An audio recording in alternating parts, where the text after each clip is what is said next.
रांची के खेलगांव में 14 और 15 अप्रैल को झारखंड मुक्ति मोर्चा का 13वां महाधिवेशन होने जा रहा है। सूत्रों के अनुसार महाधिवेशन में वक्फ विधेयक कानून के खिलाफ प्रस्ताव लाने की तैयारी है और इसके अलावा भूमि पुनर्वापसी कानून सहित कई अन्य प्रस्ताव भी लाए जा सकते हैं। साथ ही जीएमएम अपने संविधान में संशोधन भी करने जा रही है। जानकारी के अनुसार विधायकों को जिला अध्यक्ष या प्रखंड अध्यक्ष नहीं बनाने का प्रस्ताव आ सकता है और इसी प्रकार यह भी प्रस्ताव प्रस्तुत हो सकता है कि कोई जिला अध्यक्ष या प्रखंड अध्यक्ष विधानसभा का चुनाव न लड़े। महाधिवेशन में झामुमो को राष्ट्रीय पार्टी बनने पर विस्तार से मंथन भी किया जाएगा। पार्टी के केंद्रीय महासचिव मनोज पांडे ने कहा कि झारखंड और जनता के लिए जो बेहतर होगा वैसा प्रस्ताव लाएंगे।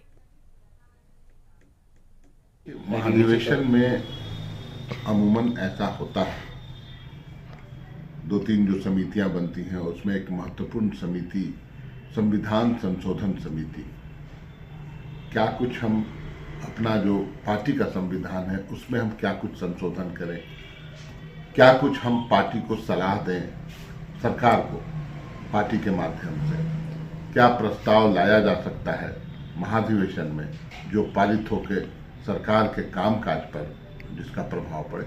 वैसे मुद्दों वैसे प्रस्तावों को पर चर्चा होती है और उसे पारित करने का काम होता है। तो ये पूरी तरह से जो संविधान संशोधन समिति है उनका अधिकार क्षेत्र है। इसी पर अधिक जानकारी के लिए हमारे साथ हमारे सहयोगी विशाल जुड़े हुए हैं, उनसे बात करेंगे।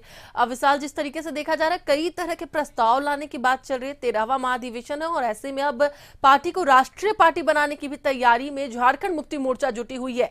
और किस तरह के प्रस्ताव आ सकते हैं और क्या कुछ चर्चाएं चल रही है?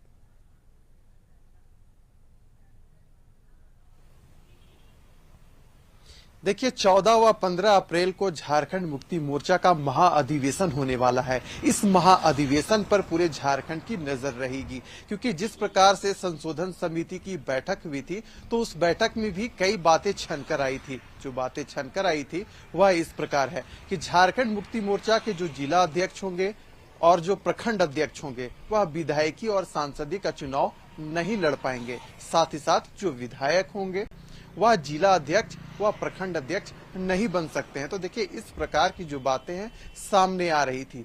दूसरा कि जिस प्रकार से केंद्र की सरकार ने वक्फ संशोधन बिल को कानून बनाया और पूरे देश में लागू किया, तो उसे लेकर भी झारखंड मुक्ति मोर्चा के अंदर एक अलग रूप देखने को मिल रहा था। झारखंड मुक्ति मोर्चा के जो पदाधिकारी हैं वह यह बयान दे रहे थे कि हम लोग झारखंड में इसे लागू नहीं होने देंगे। अब सांगठनिक तौर पर यानी कि जो महाधिवेशन हो रहा है उसे लेकर यह राजनीतिक प्रस्ताव झारखंड मुक्ति मोर्चा की पार्टी लाने वाली है। देखिए, मुख्यमंत्री हेमंत सोरेन की जो लोकप्रियता है पूरे देश में बढ़ी है। यही कारण है कि झारखंड मुक्ति मोर्चा को कैसे राष्ट्रीय पार्टी बनाया जाए इसकी रूपरेखा भी इस महाधिवेशन में तय की जाएगी, जो इस प्रकार की चर्चा चल रही है।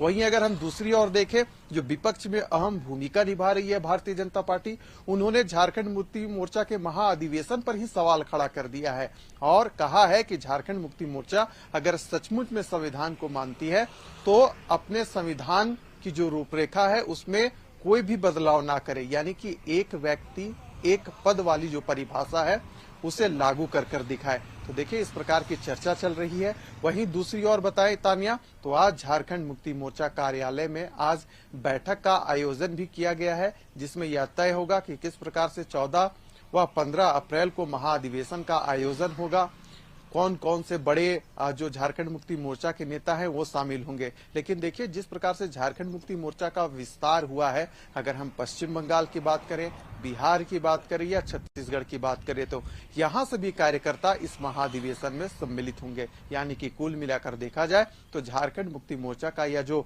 महाधिवेशन होने वाला है वह अपने आप में खास होने वाला है, क्योंकि इस वक्त झारखंड मुक्ति मोर्चा के हाथ में सत्ता का कमान है। बिल्कुल बिल्कुल विशाल, इस बार जो झारखंड मुक्ति मोर्चा है वो कई अधिक सीटों से भी इस बार सत्ता में आई है। फिलहाल हमारे साथ बने रहे तो एक बार फिर से हम आपको बता दें कि 13वें महाधिवेशन में कई अहम फैसले लिए जा सकते हैं, कई अहम प्रस्ताव भी लिए जा सकते हैं।